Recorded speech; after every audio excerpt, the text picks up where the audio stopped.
今天注定是个既特殊而有意义的一天。在同一时间，全球各地都开始了剧烈的抖动，人类不知原因陷入了前所未有的恐慌。就算万能的耶稣来了，也留不住他们。这是我说的。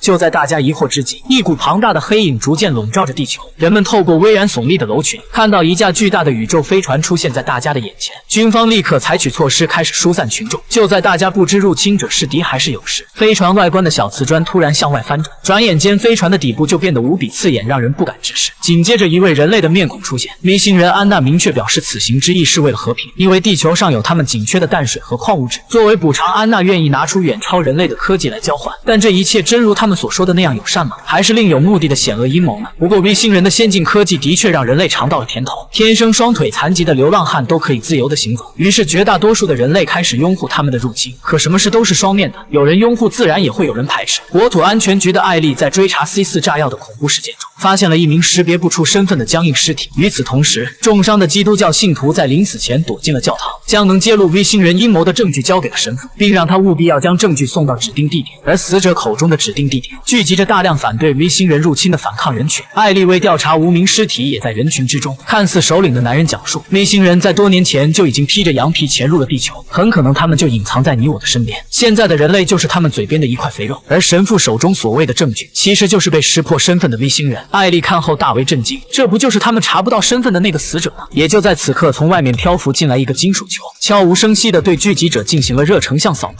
但在场的人还不知道危险即将要降临，突如其来的爆发让大多数人丧命。随后出现的另一伙人向这些人发动了攻击，很明显袭击者就是隐藏身份的 V 星人。可艾丽万万没想到，自己搭档了7年的同事也在偷袭她。情急中，艾丽猛然一击打倒了对方，这也恰好让她证实了 V 星人潜入地球的事实。